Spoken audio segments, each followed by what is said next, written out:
Class 9 আজকে আমরা পড়বো শব্দের প্রতিধ্বনি। তো প্রতিধ্বনি ব্যাপারটা কি, সেটা হচ্ছে তুমি একটা শব্দ করলে, করার সাথে সাথে সেই শব্দটাকে তুমি শুনে নিলে, ঠিক আছে? হ্যালো, হ্যালোটা করলে আবার হ্যালোটা শুনলে, বেশ ভালো কথা। এরপর এই যে হ্যালো যে বললে, এই হ্যালোটা এবার চলে গেল অনেকটা দূরে, দূরে গিয়ে কোনো দেওয়াল বা কোনো দরজা বা কোনো পাহাড় পর্বত, সেখানে ধাক্কা খেলো। ধাক্কা খেয়ে কি করবে, আবার ফিরে আসবে সেই হ্যালোটা। সেই হ্যালোটা আবার ফিরে এলো, ফিরে যখন এলো তখন তুমি সেই হ্যালোটাকে আবার একবার শুনলে। তুমি একবার হ্যালো বলে আওয়াজ করলে এবং সেই হ্যালোটা শোনার পর আবার পুনরায় সেই হ্যালোটাকে তুমি শুনতে পেলে। তাই এই আলাদাভাবে যখন তুমি আবার শব্দটাকে শুনতে পাচ্ছ, এই ঘটনাটাকে বলা হচ্ছে প্রতিধ্বনি। অর্থাৎ প্রতিধ্বনির সংজ্ঞা তুমি কিভাবে লিখবে? শব্দ সৃষ্টি হওয়ার পর, সৃষ্টি হলো, ঠিক আছে, প্রতিফলিত হলো। যদি সৃষ্ট শব্দ মানে তুমি যেটা করেছিলে সেই শব্দটা, ও প্রতিফলিত শব্দ মানে যেটা ধাক্কা খেয়ে ফেরত আছে সেই শব্দ আলাদাভাবে শোনা যায়। এই আলাদাভাবে শোনা যাওয়াটা বেশি ইম্পর্টেন্ট আছে। এই আলাদাভাবে কিন্তু শোনা যেতে হবে। যদি আলাদাভাবে শোনা যায় তবে বলা হচ্ছে যে শব্দ প্রতিধ্বনি সৃষ্টি করলো। এই যে আলাদাভাবে শোনা গেল, আলাদাভাবে শোনা গেলেই তুমি প্রতিধ্বনিটা ঠিকমতো শুনতে পারবে, ঠিক আছে? তাই আলাদাভাবে কথাটা কিন্তু ইম্পর্টেন্ট। শ্রুতি নির্বন্ধ প্রতিধ্বনি ব্যাপারটাকে আরো ভালোভাবে বুঝতে গেলে তোমাকে আরেকটা টার্ম বুঝতে হবে, তার নাম কি? শ্রুতি নির্বন্ধ। জিনিসটা কি? শ্রুতি নির্বন্ধ বা থ্রেশহোল্ড অফ হিয়ারিং। এই যে শুনতে পাচ্ছ তুমি, যে কোনো শব্দ যখন শুনতে পাও তুমি, সেই শব্দটা তোমার ব্রেনে কতক্ষণ তার অনুভূতিটা থাকে, সেইটাকে বলা হচ্ছে শ্রুতি নির্বন্ধ। অর্থাৎ দুম কটা শব্দ শুনতে হলে সেই শব্দটার রেশ তোমার ব্রেনে যতক্ষণ থাকবে, সেইটাই হচ্ছে শ্রুতি নির্বন্ধ। এখন দু রকমের সাউন্ড নিয়ে আমরা এখানে কথা বলবো।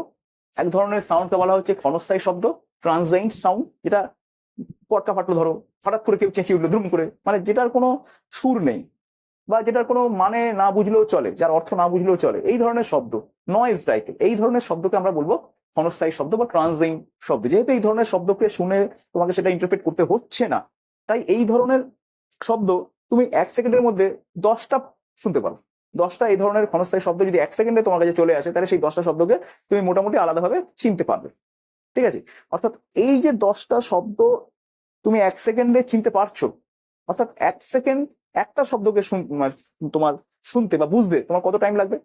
অবভিয়াসলি 1/10।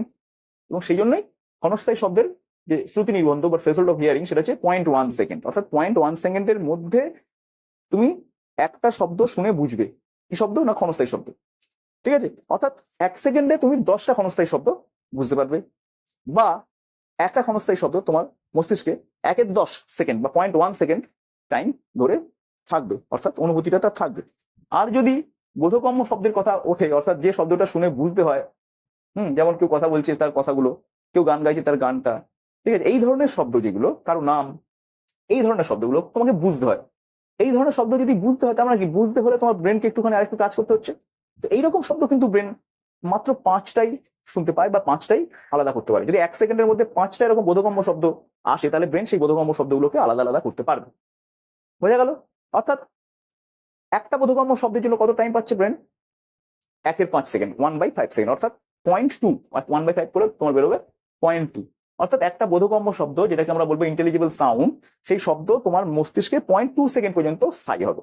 স্বাভাবিক ব্যাপার, যে শব্দটা শুনে বুঝতে হচ্ছে না সেটা তোমার মস্তিষ্কে 0.1 সেকেন্ড স্থায়ী হবে, আর যে শব্দটা শুনে তোমার বুঝতে হচ্ছে সেটা 0.2 সেকেন্ড স্থায়ী হবে। তো এই দুটো ধরনের শব্দের জন্য আমরা প্রতিধ্বনি ব্যাপারটাকে একটু দেখবো। অর্থাৎ কিছুই না, এই দু ধরনের শব্দ শুনতে গেলে দেওয়ালটাকে আমার থেকে কতটা ন্যূনতম দূরত্বে থাকতে হবে, যাতে করে আমি প্রতিধ্বনি শুনতে পাই। বোঝা গেল? তাই শোনো, যদি তুমি ক্ষণস্থায়ী শব্দের কথা ভাবো, ক্ষণস্থায়ী শব্দ কতক্ষণ হচ্ছে না? ক্ষণস্থায়ী শব্দ হচ্ছে, তুমি ধরো এরকম, মানে একটা বই নিয়ে আমি তাহলে দেখাচ্ছি, ধরো এই একটা আমার, এই ধরো একটা প্রতিফলক, তো এই ধরো একটা প্রতিফলক, এবার তুমি ডুম এই আওয়াজ করলে একটা, বা আ করে চেঁচিয়ে উঠলে, এই শব্দগুলো হচ্ছে ক্ষণস্থায়ী শব্দ, যেগুলো তোমার শুনে বোঝার কোনো দরকার নেই। এরকম শব্দ কি না তুমি সেকেন্ডে 10টা পর্যন্ত শুনতে পারো। অর্থাৎ একটা শব্দের জন্য তোমার ব্রেন টাইম পাচ্ছে 0.1 সেকেন্ড। তাহলে এই যে ফু করে আওয়াজ করলাম, এই আওয়াজটা গেল, ফু বলে আওয়াজটা করার সাথে সাথে আমি শুনলাম, তো সেই আওয়াজটা যাচ্ছে, গিয়ে ধাক্কা খেলো, ধাক্কা খেয়ে আবার ফিরে আসছে। তাহলে গিয়ে ধাক্কা খেয়ে ফিরে আসছে, এই যে গিয়ে ধাক্কা খেয়ে ফিরে আসতে যদি টাইম 0.1 সেকেন্ডের কম লাগে, অর্থাৎ ধরো 0.1 সেকেন্ড হওয়ার আগেই ফিরে চলে এলো, তাহলে কি হবে? তাহলে আমি আমার হুক করে আওয়াজ করলাম সেই আওয়াজটা, আর যেটা ফিরে এলো সেই আওয়াজটা, দুটোকে আলাদা করতে পারবো না। কেন পারবো না? কারণ আমার ব্রেনে হুক করে যে আওয়াজটা প্রথমে করেছিলাম তার রেশ এখনো রয়েছে, 0.1 সেকেন্ড ধরে সেই রেশটা থাকছে। তাই 0.1 সেকেন্ডের মধ্যেই যদি কোনো শব্দ চলে আসে, তাহলে তো সেই শব্দটাকে আমি আলাদা করতে পারবো না, তাই না? তাহলে কি হতে হবে? তাহলে এই প্রতিফলকটাকে একটু দূরে থাকতে হবে, আর একটু দূরে থাকতে হবে, যাতে আমার করা হুক শব্দটা আমার শোনার পর যখন গেল ওদিকে গিয়ে ধাক্কা খেয়ে যখন ফিরে আসছে, যাতে তার একটু বেশি সময় লাগে, ধাক্কা খেয়ে ফিরে আসতে যাতে তার একটু বেশি সময় লাগে। কতটা বেশি সময়? 0.1 সেকেন্ড বা তার বেশি সময় যত লাগে, তাহলে কিন্তু তুমি দুটো শব্দকে আলাদাভাবে শুনতে পারবে। ঠিক আছে, তাহলে এটাকে একটু দূরে নিয়ে গেলাম যাতে ধাক্কা ফিরে আসতে টাইম লাগে শব্দটা। তাহলে কি হবে?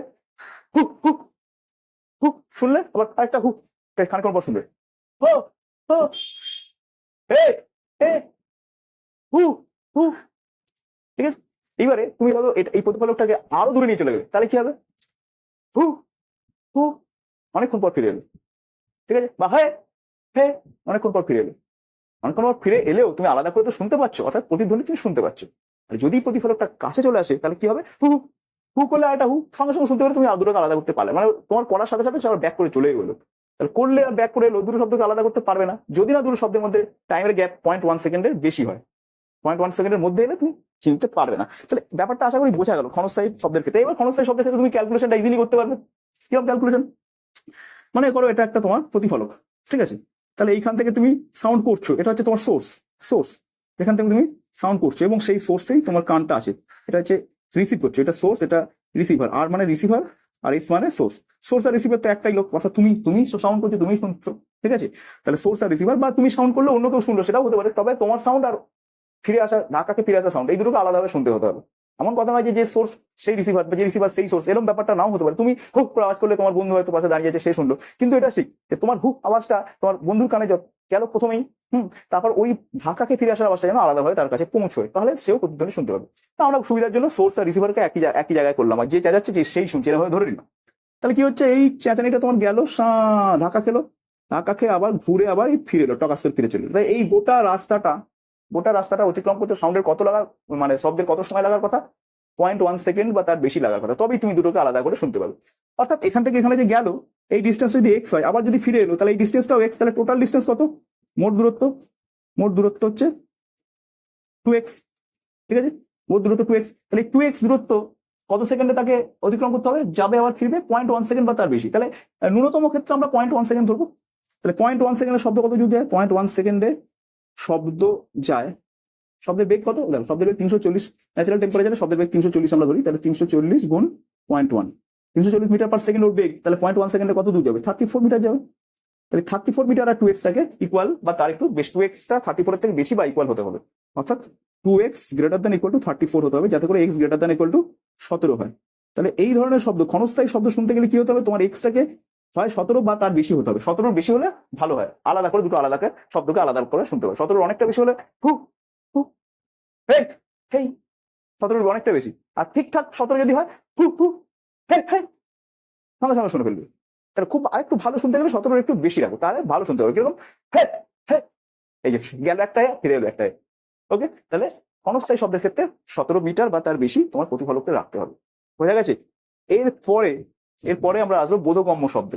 বোধগম্য শব্দটা কি? সেটা হচ্ছে ইন্টেলিজিবল সাউন্ড, অর্থাৎ যেটা শুনে বোঝার একটা ব্যাপার থাকে। সেক্ষেত্রে একটা শব্দ আর একটা শব্দের মধ্যে টাইম গ্যাপটা একটু বেশি লাগে, 0.2 সেকেন্ড লাগবে, ডাবল লাগবে, এটা ডাবল লাগবে। তার মানে কি, তুমি যে রিসিভার আর সোর্স আর যে রিসিভার, ধরো এখান থেকে আওয়াজটা হল, তাহলে এখানে যে দেওয়ালটা আছে সেই যাবে, গিয়ে আবার ফিরে আসবে, তার টোটাল ডিস্টেন্স কত? 2x। আগেকার মতো একটা গেল ডিস্টেন্স যদি x ধরি, এখান থেকে ডিস্টেন্স যদি x ধরি, তাহলে গেল আর ফিরে এলো, টোটাল ডিস্টেন্স 2x। ওকে, 2x এ কতক্ষণের মধ্যে 2x ট্রাভেল করতে হবে? 0.2 সেকেন্ডের মধ্যে যেতে হবে। তাহলে 0.2 সেকেন্ডের শব্দ কতটা যায়? 34। তার মানে তোমাকে বলতে হবে 2x গ্রেটার দ্যান ইকুয়াল হতে হবে 340 ইন্টু 0.2, তাই না? কিন্তু 0.2 সেকেন্ডের শব্দ কত দূর যাবে? 0.2 ইন্টু 340, সেটা কি হতে হবে? সেটা এটা এবং এটা দুটো জয়েন করে 2x, তাহলে 2xটাকে এটার থেকে একটু বেশি বা তার ইকুয়াল হতে হবে। সেক্ষেত্রে কি হবে তোমরা বুঝতেই পারছো, সেক্ষেত্রে তোমার 34 17, বা তুমি এরকম বলতে পারো 34 মাল্টিপ্লাইড বাই 0.1, মানে 2 দিয়ে 0.2 কেটে দিলাম, 0.1 রইলো, তাহলে এটা জানি করলে কি হতে হবে? 34। তাহলে এইখানে দেওয়ালটাকে কিন্তু 34 মিটার বা তার বেশি থাকতে হবে। অর্থাৎ তুমি যে কথাটা বলছো সেটা যে বোধগম্য শব্দ হয়, বা তুমি ধরো একটা বোধগম্য শব্দ বললে, আলু, একটাই সিলেবেল আলু, ঠিক আছে, তুমি এই আলু বলে চেঁচালে, আলু আলু আলু বলে চেঁচালে, বা আলুটা আবার ফিরে এলো, ঠিক আছে, আলু আলু, এই যে হলো, এইটা ধরো একদম ঠিকঠাক ডিস্টেন্সে আছে, যে গিয়েই 0.2 সেকেন্ডের মধ্যে ব্যাক করে যাচ্ছে, 0.2 সেকেন্ডের একটু পরে বা 0.2 সেকেন্ডে ব্যাক করছে। 0.2 সেকেন্ডে যদি ব্যাক করে তাহলে আলু আলু এরকম শুনতে পাবে, বলার সাথে সাথে শুনতে পাবে। তাহলে একটু ভালো করে শুনতে গেলে আর একটু ডিস্টেন্স বাড়িয়ে দাও, অর্থাৎ 34 থেকে একটু বেশি ডিস্টেন্স করে দাও, তাহলে আলু আলু, এই ব্যাপারটা এইভাবে শুনতে পাবে। তুমি বললে ঢাকাতে আবার ফিরে এলো, বোঝা গেল? তাহলে দু রকমের শব্দ, ক্ষণস্থায়ী আর বোধগম্য। বোধগম্য শব্দের মধ্যে বিভিন্ন রকম ব্যাপার আছে। ধরো এখানে যদি শব্দটা দুটো সিলেবেল থাকে, বোধগম্য শব্দের দুটো সিলেবাল থাকে, যেমন একটু আগে আমি বলেছিলাম সোহম। এরকম শব্দ যদি হয় তাহলে কিন্তু এই ডিস্টেন্সটাকে 34 মিটার রাখলে চলবে না, ডাবল হতে হবে, 68 মিটার হয়ে যেতে হবে। অর্থাৎ দুটো সিলেবাল হলে এইটাকে হয়ে যেতে হবে 68। বোঝা গেল? তাহলে মনোসিলেবেলিক, মনোসিলেবেল যদি হয়, মনোসিলেবেল সিলেবেল যদি হয় তাহলে এটা 34 বা 34 এর বেশি হতে হবে, x greater than equal to হতে হবে 34। যদি ডাইসিলেবেলিক বা বাইসিলেবেল থাকে, ডাইসিলেবেলিক, তাহলে কি হতে হবে, এক্স এই ডিস্টেন্সটাকে 34 এর ডবলের বেশি, 68 ইকুয়াল বা তার বেশি হতে হবে। বোঝা গেল? তবেই তুমি ডাইসিলেবেলিক শব্দকে শুনতে হবে। যেমন সোহম, এই শব্দটাকে তুমি যদি এইভাবে শুনতে যাও, সোহম সোহম, তাহলে 68 এর অনেকটা বেশি তোমাকে প্রতিফলকটা রাখতে হবে বা প্রতিফলকটা থাকতে হবে। আর যদি তুমি 68 এর কমে প্রতিফলকটা রাখো তাহলে কি হবে জানো? তাহলে এরকম শোনা যাবে, সোহম হম, হমটা খালি শুনতে হবে, সোহটা শুনতে পাবে না।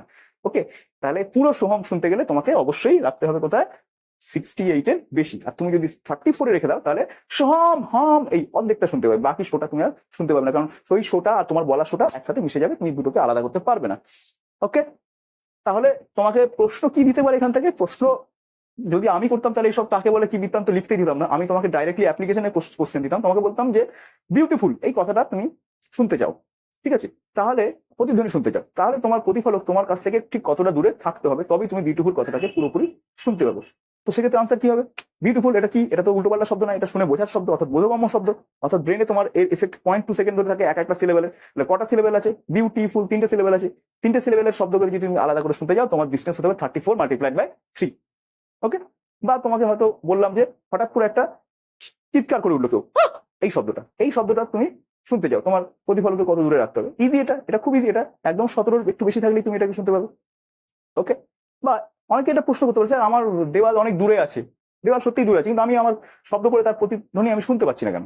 এর মতো ঘটনা আছে, আমি হল ঘরে রয়েছি, ভর্তি হল ঘর, আমি শব্দ করছি, আমার শব্দ প্রতিধ্বনি শুনতে পাচ্ছি না, তো ওই হলঘরটা তুমি ফাঁকা করে দাও, হলঘরটা ফাঁকা করে দাও, দরজা জানলা আটকে দাও, ফাঁকা চেয়ার টেবিলে সরিয়ে দাও, এবার তুমি একদম ফাঁকা করে দাও, এবার তুমি আওয়াজ করো, দেখবে তুমি স্পষ্ট তোমার প্রতিধ্বনি খুব সুন্দর শুনতে পাবে। কিন্তু হলঘরটা ভর্তি থাকলে শুনতে পাচ্ছ না, জানলা দরজা খোলা, হলঘর ভর্তি, তাহলে কি তোমার আওয়াজের ম্যাক্সিমাম পার্ট কি হচ্ছে, জানলা দরজা দিয়ে বেরিয়ে চলে যাচ্ছে, ধাক্কা খাচ্ছে যেখানে, সেখানে হয়তো সাউন্ডটা অ্যাবজর্ব হয়ে যাচ্ছে, সাউন্ডটা কি হচ্ছে, অ্যাটেনুয়েশন হয়ে যাচ্ছে, সাউন্ডের যে প্রাবল্য বা শক্তি সেটা যত ডিস্টেন্স যায় তাহলে তার বর্গের অনুপাতে কমে যায়, মানে 1 মিটারে যা সাউন্ড কমে যায় 2 মিটার গেলে তার ডবল ডিস্টেন্স যদি হয়ে যায় 4 ভাগের 1 ভাগ হয়ে যাবে সাউন্ডের ইন্টেন্সিটি। সেক্ষেত্রে শব্দ ধাক্কা খেয়ে ফিরে আসলে তুমি যেহেতু ইন্টেন্সিটি খুব কমে গেছে তুমি সেটাকে শুনতে পাবে না। শব্দ শোষিত হয় বিভিন্ন সফট অ্যাবজর্ভার, ধরো তুলো দিয়ে বা একটা সুন্দর গদি রয়েছে, গদিওয়ালা চেয়ার দিয়ে ঘরে একটা ঘর, সেখানে কি হবে, গদির মধ্যে সাউন্ড কিন্তু অ্যাবজর্ব হয়ে যাচ্ছে, সাউন্ড ধাক্কা খেয়ে কিন্তু ফিরে আসতে চায় না খুব একটা। তো এই ব্যাপারগুলোর জন্য সাউন্ড যদি অ্যাবজর্ব হয়ে যায় বা শোষিত হয়ে যায় শব্দশক্তি, বা শব্দশক্তি যখন নষ্ট হয়ে যায়, অ্যাটেনুয়েট হয়ে যায়, তখন কিন্তু এই প্রতিফলনটা প্রতিধ্বনি হিসেবে তোমার কানে আর পৌঁছতে পারে না, কারণ যেটা পৌঁছচ্ছে তার ইন্টেন্সিটি বা প্রাবল্য অনেক কমে যাচ্ছে। আশা করি তোমরা ব্যাপারটা বুঝলে। স্টুডেন্টস, আমরা আজকে প্রতিধ্বনির ব্যাপারটা বুঝলাম, এবার আমরা বুঝবো শব্দের অনুনরণ বা রিভারভারেশন। দেখো আমরা লিখে রেখেছি এখানে শব্দের অনুনরণ। অনুনরণ ব্যাপারটা কি? অনুনরণ ব্যাপারটা যে তুমি শব্দ করছো বা কথা বলছো বা আপনি যেটা বলছো সেই শব্দটা দেওয়াল থেকে প্রতিফলিত হয়ে আসছে, মেঝে থেকে প্রতিফলিত হচ্ছে, ছাদ থেকে প্রতিফলিত হচ্ছে, বিভিন্ন জায়গা থেকে প্রতিফলিত হয়ে যদি বারংবার প্রতিফলিত হয়ে তোমার কাছে এসে পৌঁছয় তাকে বলবো রিভারভারেশন, ঠিক আছে, বা অনুনরণ। ব্যাপারটা কিরকম হবে? দেখবে কোনো ফাঁকা হল ঘরে যদি কেউ বক্তৃতা করে এবং সেই বক্তৃতার যদি প্রতিধ্বনিও হয় তাহলে মাঝে মাঝে খুব সুন্দর লাগে, মাঝে মাঝে শুনতে খুব সুন্দর লাগে, বা গান কেউ করছে একটুখানি ইকো হলে পারে ব্যাপারটা শুনতে বেশ সুন্দর লাগে, ঠিক আছে, চারদিক থেকে অনুরণ হচ্ছে, গম করছে আবার। কিন্তু যদি বাই চান্স একটুখানি সেই গম জিনিসটা ক্ষণস্থায়ী থেকে যদি অনেকটা লম্বা ধরে স্থায়ী হয়, অনেকটা সময় ধরে যদি স্থায়ী হয়, অনেকক্ষণ ধরে যদি স্থায়ী হয়ে যায় তাহলে আবার বিপজ্জনক হবে, তাহলে কিছু শুনে কিছু বুঝতে পারবে না।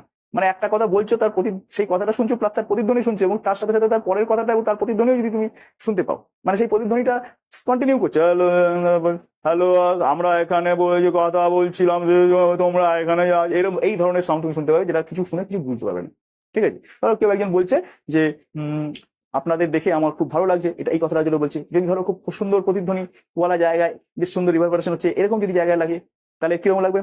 হ্যালো হ্যালো বন্ধুগণ আপনাদের আপনাদের দেখে দেখে দেখে আমার খুব খুব খুব ভালো লাগছে, ঠিক আছে, এটা বেশ সুন্দর শুনতে পেলে। কিন্তু যদি এই ব্যাপারটা উনি তাড়াতাড়ি বলতেন, অনুরণন ব্যাপারটাকে যদি খেয়াল না করে উনি যদি তাড়াতাড়ি বলতেন, হ্যালো বন্ধু আপনাদের দেখে আমাদের খুব ভালো লাগে, প্রণাম জানাচ্ছি, কিচ্ছু বুঝতে পারবে না তিনি যদি খুব তাড়াতাড়ি কথাটা বলেন, কারণ তাড়াতাড়ি কথাটা বলে তাড়াতাড়ি তোমার কানে মূল কথাগুলো পৌঁছচ্ছে এবং তার প্রতিধ্বনিগুলো প্রথমটার প্রতিধ্বনি শোনার সাথে সাথে দ্বিতীয়টার প্রতিধ্বনি চলে আসছে, অর্থাৎ তুমি কিচ্ছু বুঝতে পারবে না উনি যদি তাড়াতাড়ি বলেন। ওনাকে যদি ভাষণ রাখতে হয় খুব কেটে কেটে ধীরে ধীরে ধীরে ধীরে ভাষণ রাখতে হবে, যেটা অটল বিহারী বাজপেয়ী আমাদের ভাষণ রাখতেন। তোমরা অটল বিহারী বাজপেয়ীকে দেখোনি, তিনি আমাদের সফলতম প্রাইম মিনিস্টারদের মধ্যে একজন ছিলেন। পারলে তোমরা ম্যায় অটল হু সিনেমাটা দেখে নিও, সেখানে দেখবে উনি কেমন কেটে কেটে কথা বলেন, ধীরে ধীরে কথা বলেন। যদি কোনো হল ঘরে যদি অনুরণন হয়, রিভারভারেশন হয়, তাহলে সেই অনুরণনটাকে উনি কাজে লাগিয়ে দেন, মানুষের আবেগটাকে উনি বের করে নেন বুকের মধ্যে থেকে। তিনি জানেন কিভাবে কথা বলতে হয়, আর যে জানে না কিভাবে কথা বলতে হয় খুব ফাস্ট কথা বললে কিন্তু সর্বনাশ হয়ে যাবে, কিছু শোনা যাবে না। অর্থাৎ আশা করছি অনুরণন ব্যাপারটাকে তোমরা বাস্তবভাবে বুঝতে পারলে যে ব্যাপারটা কি। অনুরণন বা রিভারভারেশন সংজ্ঞা কি? একাধিক তল থেকে বারবার শব্দ প্রতিফলিত হয়ে শ্রোতার কাছে এলে বলা হয় শব্দের অনুরণন হচ্ছে। কি বললাম? একাধিক তল থেকে বিভিন্ন জায়গা থেকে বারবার প্রতিফলিত হয়ে শব্দ যদি শ্রোতার কাছে আসে তাহলে তুমি সেটাকে অনুরণন বলবে। এটা ওয়ান টাইপ অফ ইকো, ঠিক আছে? অর্থাৎ একসাথে অনেকগুলো প্রতিধ্বনি তুমি শুনবে, অর্থাৎ অনেকগুলো ইকো তুমি শুনতে পাবে, এটাকে বলবো অনুরণন। সেটা অনেক সময় বেশ শ্রুতি মধুর হয়, অনেক সময় বিরক্তিকর হয়। কি করে বিরক্তিকর হয়, কি করে শ্রুতি মধুর হয়, তোমরা আশা করি বুঝতে পারলে আমার ওই ভাষণটার মাধ্যমে। বেশ স্টুডেন্টস, আজকে তাহলে এখানেই ক্লাসটা শেষ করছি। নেক্সট ক্লাসে আমরা সুরযুক্ত শব্দ, মিউজিক্যাল সাউন্ডের বিভিন্ন রকম ব্যাপার আমরা বুঝবো, ঠিক আছে? ইন্টারেস্টিং হতে চলেছে পরের ক্লাসটা, ঠিক আছে? মিস করো না। ওকে, টাটা, দেখা হচ্ছে নেক্সট ক্লাস।